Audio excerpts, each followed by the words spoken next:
All right, welcome in. We're here. We're ready to go. We have a football schedule in front of us, so that is a very exciting thing. Now we can plan with ourselves. Drew can plan. Everybody can plan. You can plan as fans. Where are you going to be? You already knew you were going to be in Ireland to start the year, unless you're like, well, I haven't actually gotten tickets yet. So let's just start. We know K-State's first game of the season, Drew. We've known it for a long time now.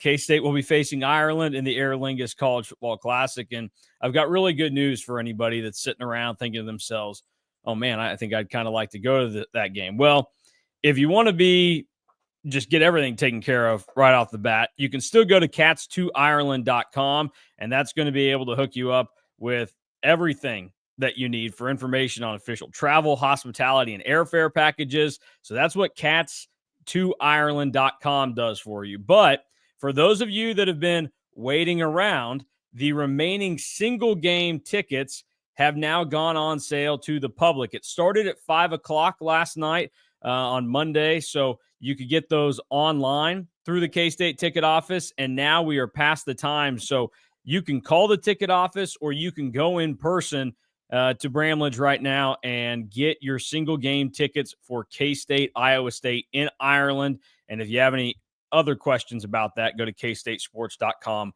to learn more. But that is how the season is going to start for K-State. We knew the non-con games, how all of those ended up looking, and now it's everything else that comes with the schedule. Where are the dates? Because we knew the opponents. I think this is the thing that some people forget about.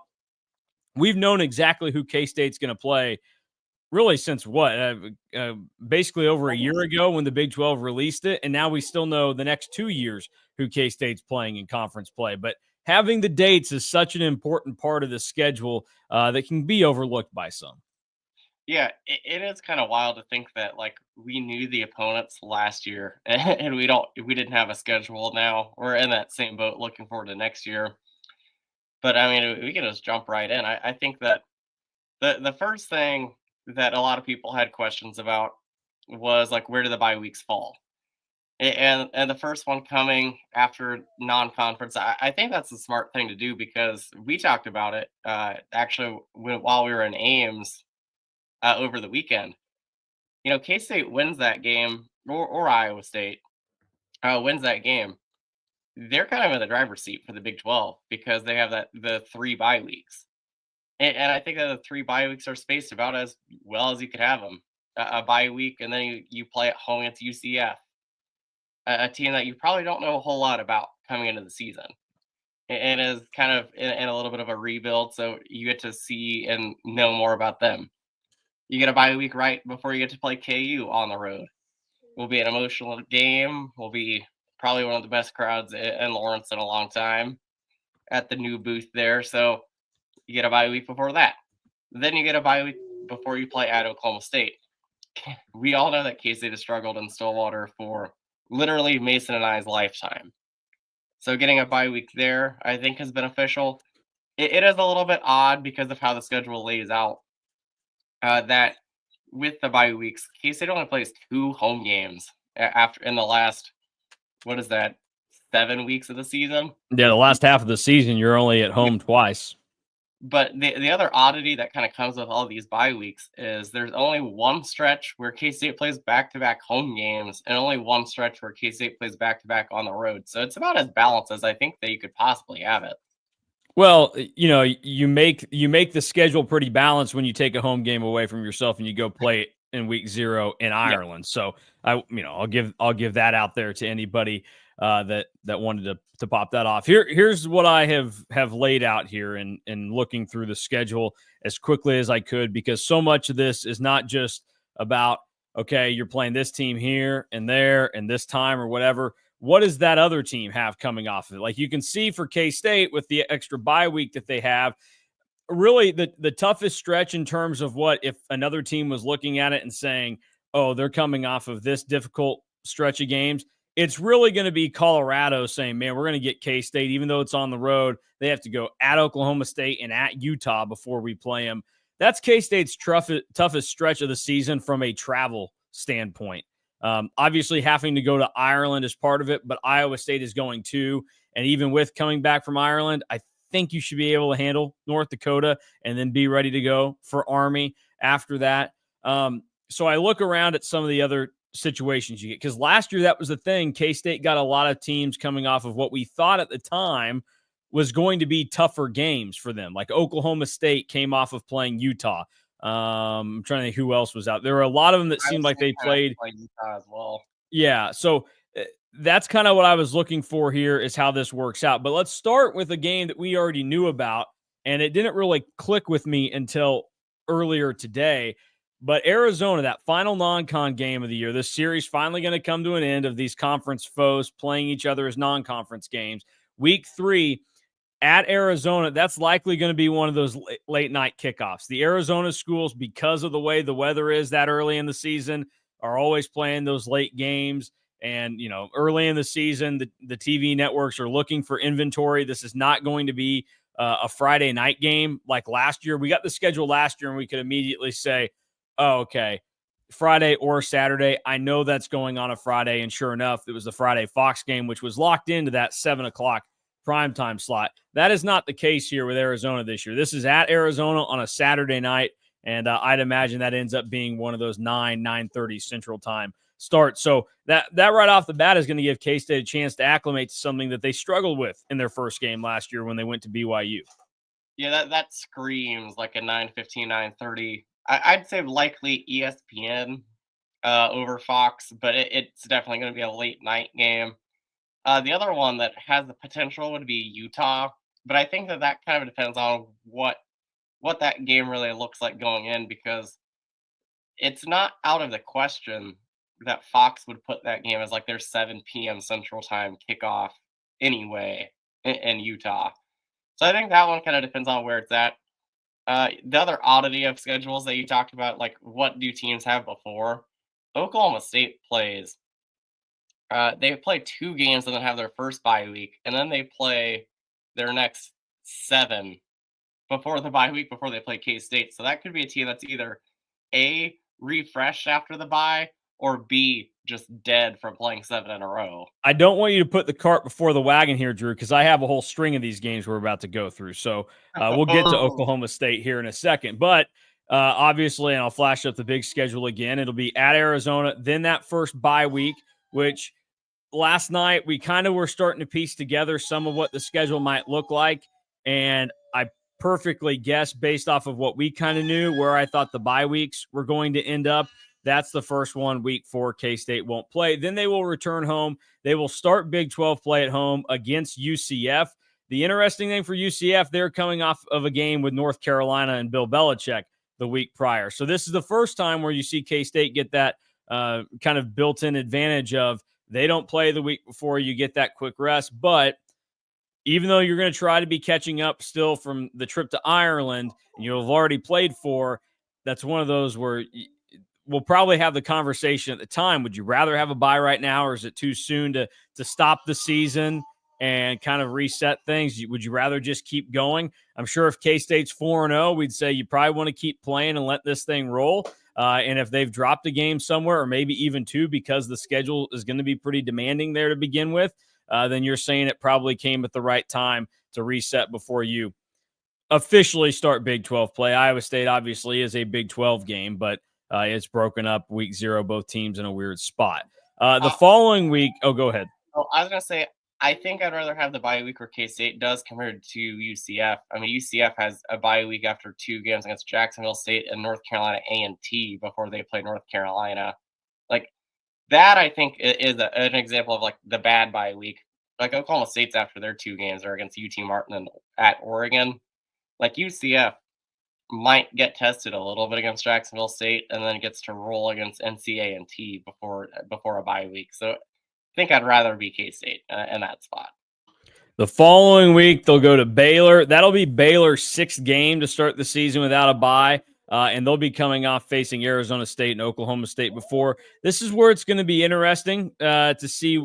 Oklahoma State and Utah are probably the biggest wild cards in the Big 12 this season when you think about it.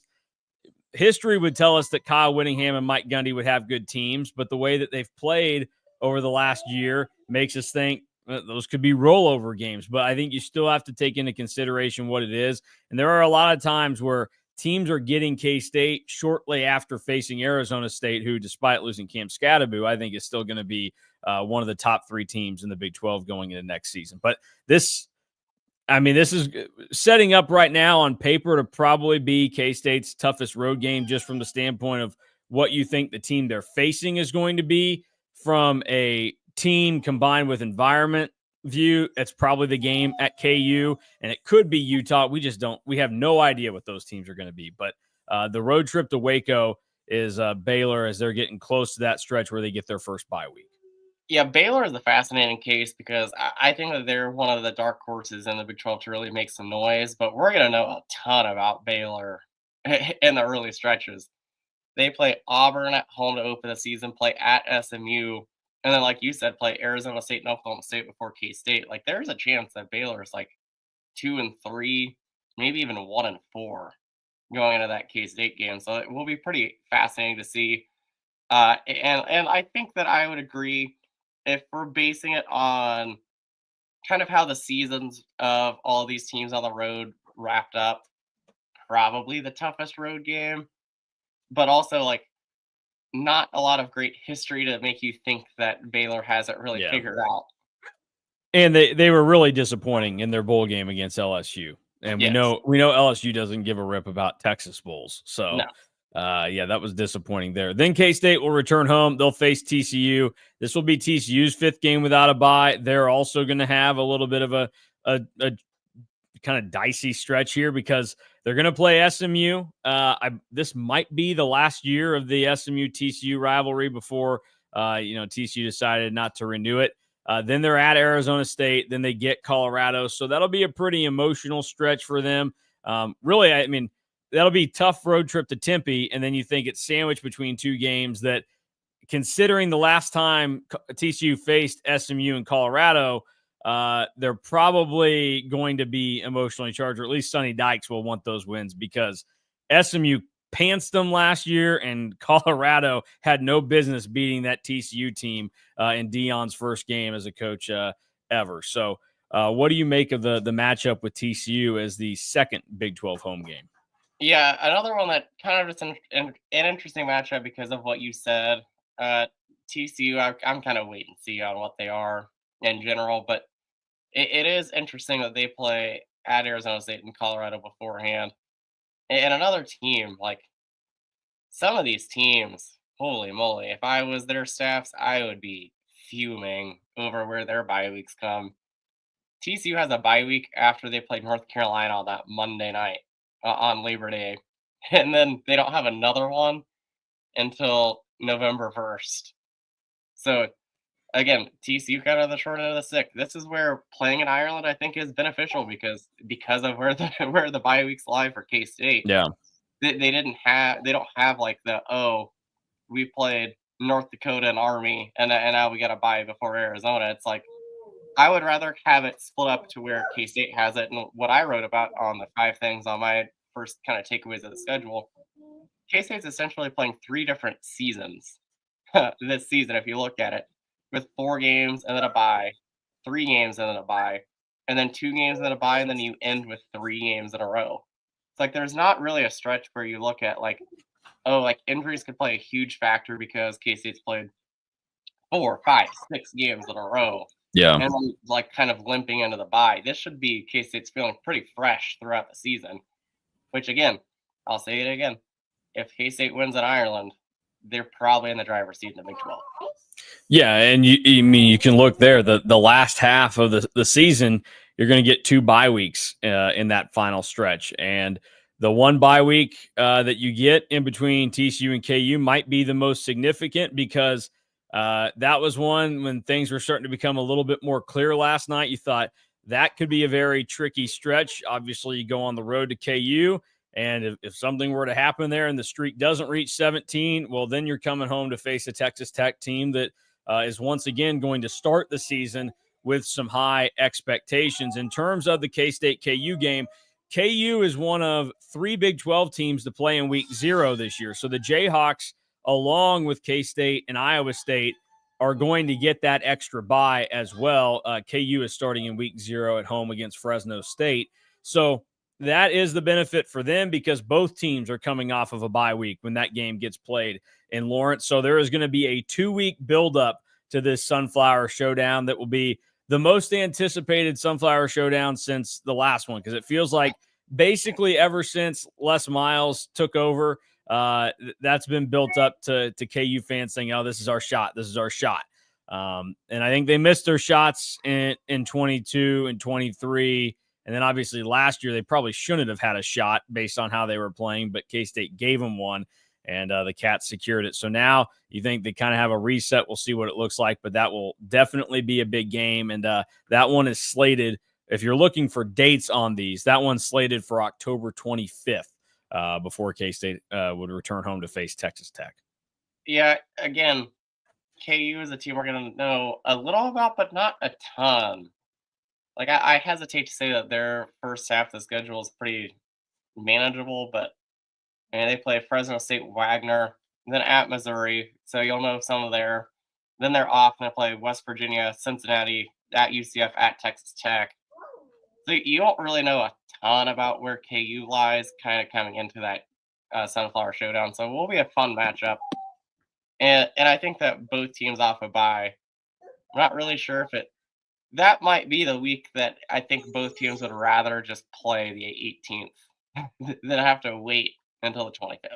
Yeah, that's going to be a lot of juice building up into it. Then, as mentioned, it's Texas Tech. I didn't really find anything about Texas Tech's schedule when looking at it. I thought it was fairly comparable, or nothing that I thought stood out to me that like, oh, that could be a little advantage here or interesting wrinkle to it. Maybe you see something different with what the Red Raiders have, but I did not. No, I'm not gonna. their opening of the Big 12 is pretty soft. Yeah, well, and you talked about like KU's schedule there. You think about really the best barometers of what they're going to be. It's going to be fascinating to watch them go to Missouri, but they should probably be 3-0 in Big 12 play when they go to Texas Tech, as long as this is a team that is bounced back even slightly from what kind of killed them last year. I mean, I don't think West Virginia or Cincinnati or UCF are going to be particularly good this season. But then after that bye week, it is the 2-game road trip to Oklahoma State and Utah, two teams that prior to last year, you would have thought that is a dangerous stretch no matter the year you play them. Now you have no clue because they both sucked last year. And if they didn't have Kyle Whittingham and Mike Gundy as their head coach, we'd probably be saying those teams have a dark path moving forward. Zero idea who's playing quarterback for either of them. So that's always tough when you start it off and nobody knows who your quarterback is going to be. Like, I can go down the list right now and I can tell you who the quarterback is going to be of the first however many opponents that K-State plays, whatever that is, running up to Texas Tech. Drew, you know who's going to be Oklahoma State and Utah's? Well, actually, Utah got the transfer from New Mexico, Dampier. I think he might be the one. Oklahoma State, who are you running out there? Another Mike Gundy child? My guess is Oklahoma State probably goes Zayden Flores. But that's a team that you would have thought would have been in the transfer quarterback market, but wasn't. So who knows? Who would have thought 20-year-old kids didn't want to go play for Mike Gundy? Yeah, so Oklahoma State, I think, is kind of the one team that I have no idea what they're going to be. And, like, I know that a lot of Big 12 people are going to want it because it's easily the biggest Big 12 non-conference game of the entire season. Does Oklahoma State keep within 3 touchdowns at Oregon in week 2? Probably not. So we'll know a little bit about Oklahoma State. They have the game against Oregon, like I said. They play Baylor, which is kind of a fascinating game in the run-up to K-State. And then they play at Texas Tech and at Kansas. So that's probably the one team on here that I have no idea what to expect. Yeah, that looking at their schedule now and that Big 12 start for them, I mean, I could easily carve out a path to saying that they're 2-4 or 3-3 when K-State faces them in Big 12 play, because Baylor at Arizona, at Texas Tech, at KU, all games I could see them lose. And, it's going to be fascinating to see what Houston looks like this year 2 of Willie Fritz. K-State probably glad they don't have to see the Cougars this season. Then following Oklahoma State, a road trip to Stillwater, one of the easier ones that K-State and their fans have remaining in the Big 12, comes with one of the tougher ones in the Big 12. K-State's first trip to Rice-Eccles as they go to Salt Lake City to face Utah. K-State and O-State both coming off of byes when they play. Now Utah will come off facing Baylor the week prior to K-State going to Salt Lake. And the Wildcats' first trip to the Beehive State did not go very well when they lost to BYU in embarrassing fashion last year. So this is another one. Same thing we just talked about with Oklahoma State. Insert it here. No idea what to expect from Utah. We would think Kyle Whittingham, they're going to be a good team, but after what we saw last year, these are aging coaches that don't necessarily seem primed to handle the new era of college football all that well. If it was somebody other than Kyle Whittingham, we would probably be saying this isn't going to be a good team this season, or at least not an 8-9 win team or better. But since it's Utah, I think people are going to come back around to it. So what do you think about this matchup for Utah? Could be a game with a lot of stakes on the line for K-State if everything goes to how we want it to go and kind of expect it to go. And this is a game that could have huge implications. And it's a very tough place to play. I mean, right, Rice-Eccles is nothing to be messed with. I mean, I know that some of those USC teams were probably a little bit overrated, but they seem to always have USC's number when they came to Utah. But without knowing a whole lot, this just feels like a game that could be a weird weather game. Like second to last week of the season in Utah, feels like it could be really cold. Yeah, I don't like seeing when you throw up the schedule, back-to-back road games that late in the season, and it being with those two teams. So we'll see what that ends up looking like. But again, this goes to what we kind of learned after last year, where we thought, this schedule's shaping up to be a little easier for K-State than what we thought. But then all of a sudden you get into it and you go, oh, well, wait, Arizona State's actually good. Some of these teams are a little bit BYU, way better than you thought they were going to be last year. So we can't speak with certainty what we think is going to happen here. So it's really just you see the two logos and you know what they've been, and you get a little nervous looking at them, but we don't really know. And then K-State will finish up the regular season at home in Manhattan with Coach Prime coming to town. Deion Sanders, the king of Fraud Watch, even though he got himself moving up the leaderboard last year, the Buffs will come to town. And again, they're going to have a quarterback battle between the Liberty transfer, Caden Salter, and one of their highly ranked quarterbacks that just came in this offseason. So we'll know a lot more by Colorado by that stage. This is one of those where if Colorado is good, then yes, it will be a close game. There's also a very real scenario here where Colorado takes a big step back this year, and that's a home game where K-State wins it 48-20 to start the season or to end the season. I've clowned Brett Yormark before on here about schedules, but I'll give him some props here. To end the season with at least a Big 8 game, because this is a very weird schedule where K-State doesn't play Iowa State or KU at home. So you probably wanted or Oklahoma State. Yeah. So you probably wanted some kind of traditional game to end the season. So getting Colorado at home to end the season, I think, is pretty fun and meaningful because tradition is dying in college sports. Like I wore the Big 8 hoodie that my parents got for me for Christmas before K-State played Oklahoma State. And just talk about it with like you and DY, like we were talking, there's not a lot of Big 8 games left. So to be able to play an old Big 8 rivalry, I think the last week of the season, it's pretty meaningful because it could be like KU playing Utah.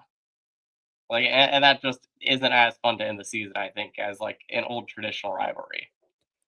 Yeah, I like the way that they finish it out. That's good to kind of give you something that makes you go, oh, this is the Big 12. This is the Big 8 that I can remember and think of. And then if K-State is fortunate enough to get there, we now know don't count your eggs before they hatch. Given how K-State season unfolded in the back half last year, the Big 12 championship would come after Colorado. So that is the 2025 K-State football schedule right there.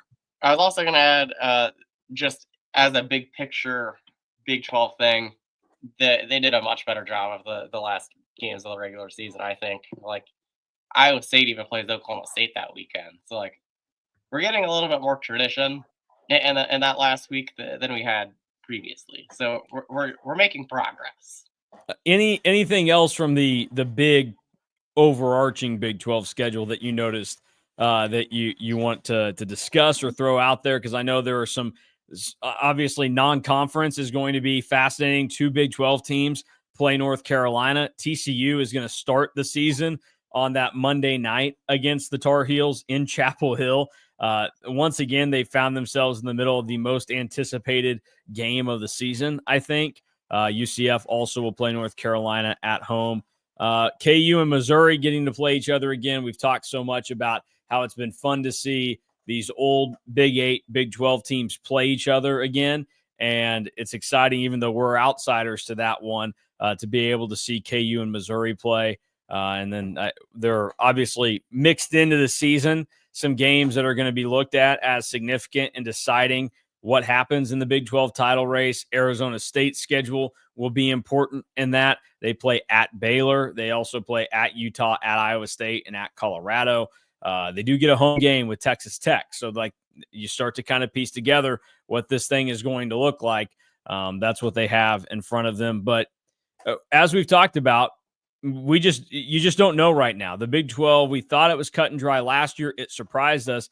This year, I think it's really up in the air on who are going to probably be the top 5 teams when we get to media day in July on the predicted order of finish. So what are some of the games that stood out to you that you noticed that with Big 12 related things outside of K-State? So not too specific like games, but just 2 instances that I'm like, if I was on the coaching staff of these 2 teams, I'd just be furious about where your bye weeks lie. Like I said, TCU plays 1 game and then has a bye week right after playing North Carolina. West Virginia, did you see that they have a bye week before the last game of the regular season?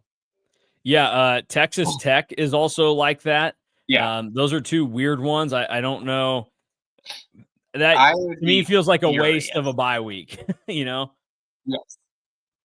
Then just fun Big 12 games that just because we're not in the thick of it with these other schools. So it's like you don't really realize that they're playing, but like this is the first time I saw it. Cincinnati plays Nebraska week 1. So that's kind of fun. Yep, and that's a Thursday night. That's going to be one of the first games we get in Arrowhead for Yes. Cincinnati, Nebraska. So And that's a then good one. the other like overarching Big 12 takeaway that I see is that there just aren't a ton of weeknight games. Like I anticipated seeing more than end up being on here, which could be a good thing because you're thinking to yourself, oh, we don't have to like figure something out on like a Thursday or Friday night. But also could be a bad thing because that means that you're probably going to see a lot more ESPN Plus this season than you guys. Well, Well, I guess no, CBS Sports Network now. CBS gets basketball. It'll be TNT Oh, sorry, with TNT. football that'll snag some of those. But yeah, you're right. Weeknight games in the Big 12 this year. West Virginia will go to BYU on a Friday night. Utah and Kansas will play in Lawrence. That is a Friday or Saturday designation that final week of the regular season. Arizona State also in that same boat. They could be playing on Black Friday to get it figured out for the Territorial Cup. And then we mentioned some of the non-con ones, UNC for TCU, and then Nebraska for Cincinnati. But outside of that, there's not really a ton that come across. So for fan bases, I think that's a win. For viewing habits when you're not having a dog in the fight, I think you kind of like those. You're like, hey, I got something to watch. But overall, I think it'll be good to see. Now, Drew, I'll put you on the spot before we close this sucker out because this is what every great schedule reveal show does.